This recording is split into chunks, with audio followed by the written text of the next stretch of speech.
નમસ્કાર વિદ્યાર્થી મિત્રો, લેક્ચર નંબર 11. હવે આગળ જે લેક્ચર નંબર 10 માં આપણે ભણેલા કે ભાઈ અલગ અલગ ઘટનાઓ, યોગ ઘટના, છેદ ઘટના, તફાવત ઘટના, પૂરક ઘટના, એને લઈ અને હવે આપણે એના ઉદાહરણો જોઈએ.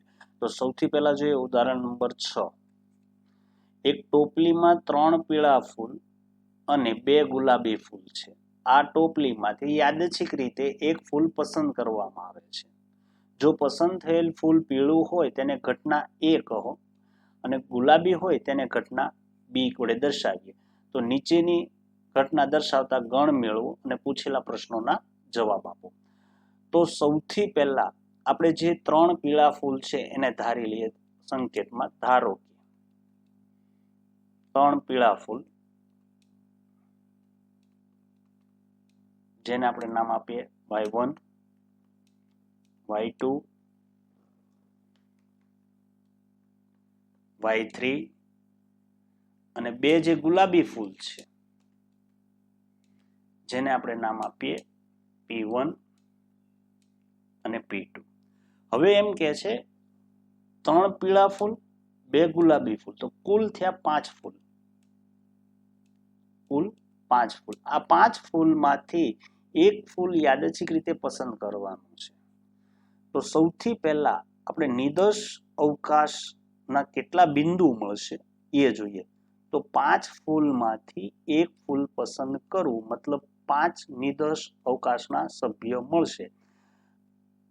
તો એ નિર્દેશ અવકાશ જે આપણું પહેલું માંગેલું છે, અહીંયા તમે જોશો તો પહેલું માંગેલું છે યુ એ. તો કે ભાઈ કયા હોય? y1 પણ હોઈ શકે, y2 પણ હોઈ શકે, y3 પણ હોઈ શકે. એ જ રીતે P1 પણ હોઈ શકે અથવા P2 હોઈ શકે, મતલબ 5 સભ્યો. તો આ થયો આપણો યુ, નિર્દેશ અવકાશ. હવે એમાંથી કીધું જો પસંદ થયેલ ફૂલ પીળું હોય તે ઘટનાને A કહો, જે આપણું બીજું માંગ્યું છે ઘટના A. ઘટના A, ફૂલ પીળું હોય તો એની અંદર આપણે સભ્ય મળશે યુ માંથી. પીળા ફૂલ કયા? તો કે y1, y2, y3. એ જ રીતે બી ઘટના, તો કે એ આપણે કીધું છે જે આપણે ત્રીજું માંગ્યું છે ઘટના બી, ફૂલ ગુલાબી હોય. તો યુ ની અંદર ગુલાબી કોણ? તો P1, P2. તો બી ના સભ્ય આવશે P1, P2. તો આપણે અહીંયા 3 ના જવાબ મળી ગયા, 2 અને 3. હવે ચોથું માંગ્યું છે A ડેશ. ચોથું આપણે માંગેલું છે A ડેશ.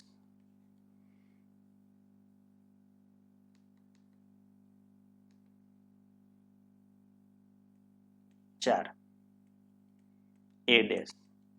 A ડેશ નો અર્થ થાય U માઇનસ A. એમાં ન હોય એવા યુ ના સભ્ય. તો એમાં કોણ કોણ છે? y1, y2, y3 છે. તો એની સિવાયના યુ ના કયા સભ્ય બાકી રહ્યા? P1, P2. આ થયું આપણું A ડેશ. પાંચમું આપણી પાસે અહીંયા માંગ્યું છે B dash. B dash, U minus B. બી માં ન હોય એવા, બી માં કોણ છે? P1, P2 છે. એની સિવાયના યુ ના સભ્યો y1, y2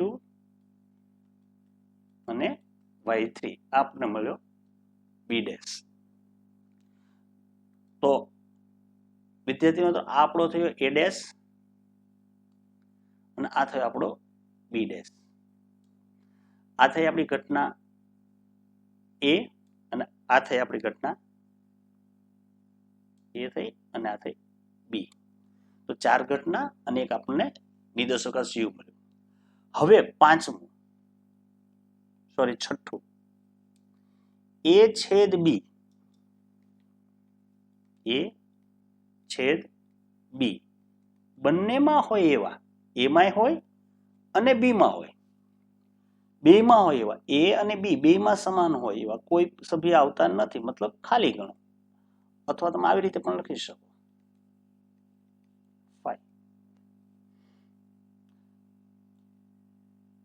છઠ્ઠું એ છેદ બી મળી ગયું. હવે સાતમું મેળવવાનું છે આપણે એ યોગ બી.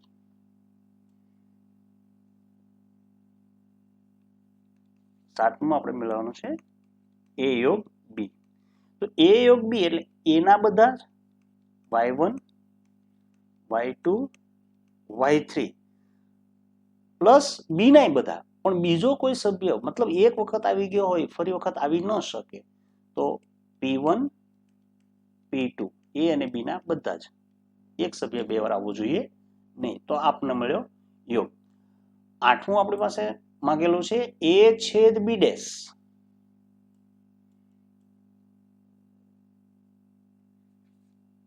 એ છેદ બી ડેશ. તો એના સભ્ય કયા કયા છે આપણે જોઈએ. એના સભ્ય y1 y2 y3 છે, તે લખીએ. y1 y2 y3 છેદ બી ડેશ ના સભ્ય પણ y1 y2 y3 છે. y1 y2 અને y3 છે. તો છેદ એટલે બેમાં આવતું એવું, બંનેના સભ્ય સરખા છે મતલબ બધા સભ્ય આવશે. એ જ રીતે આપણી પાસે નવમું એ ડેશ છેદ બી 9, એ ડેશ છેદ બી. બીજી રીતે એક પણ મેં સૂત્ર લખાયું હતું કે આને આ રીતે પણ લખી શકો, બી માઇનસ એ છેદ બી પણ તમે લખી શકો. તો બી ના સભ્ય કયા કયા આપણી પાસે હતા, p1 અને p2. બી ના સભ્ય આપણી પાસે હતા p1 p2 માઇનસ એ છેદ બી આપણે ખાલી ગણ મળ્યો, તો જવાબ આવશે p1 p2. એ ડેશ છેદ બી માં આપણે સભ્ય મળ્યા.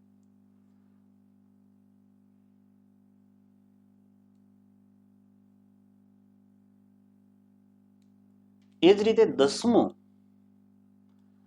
અહીંયા છે યાદચ્છિક પ્રયોગના નિદર્શ અવકાશની પ્રાથમિક ઘટનાઓ લખો. વિદ્યાર્થી મિત્રો, પ્રાથમિક ઘટનાની આપણે વ્યાખ્યામાં જોયું હતું કે ભાઈ પ્રાથમિક ઘટના એટલે શું. 10માની અંદર આપણે પ્રાથમિક ઘટનાઓ માંગી છે. ધારો કે આપણે ઘટના E1 લઈ લઈએ. પ્રાથમિક ઘટના એટલે નિદર્શ અવકાશનો એક ઘટકીય ઉપગણ. તો નિદર્શ અવકાશનો એક ઘટકીય ઉપગણ, તો નિદર્શ અવકાશની અંદર અહીંયા આપણે જોઈએ તો 5 સભ્ય છે y1 y2 y3 p1 p2. તો પાંચે પાંચનું એક એક ઘટનાઓથી બનતી ઘટનાઓને પ્રાથમિક ઘટનાઓ તરીકે આપણે દર્શાવશું. તો E1 ની અંદર લઈ લઈએ આપણે, E1 ની અંદર લઈ લઈએ y1. એ જ રીતે E2 ની અંદર લઈ લઈએ y2. એ જ રીતે E3 ની અંદર લઈ લઈએ આપણે y3. E4 ની અંદર લઈ લઈએ p1 અને E5 ની અંદર લઈએ આપણે p2. આ થઈ પ્રાથમિક ઘટના. 11મો પ્રશ્ન આપણે પૂછ્યો છે કે ઘટનાઓ એ અને બી પરસ્પર નિવારક ઘટના કહેવાશે, કારણ આપો. પરસ્પર નિવારકની વ્યાખ્યામાં આપણે જોયેલું કે ભાઈ એ છેદ બી બરાબર જો ફાઈ થાય, ખાલી ગણ મળતો હોય, એ તમે જો એ છેદ બી ખાલી ગણ મળે મતલબ કહી શકાય કે હા પરસ્પર નિવારક ઘટના છે. તો 11મો પ્રશ્નનો જવાબ આપણે આ રીતે લખશું.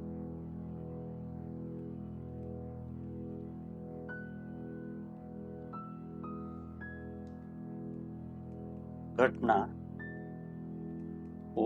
એ અને બી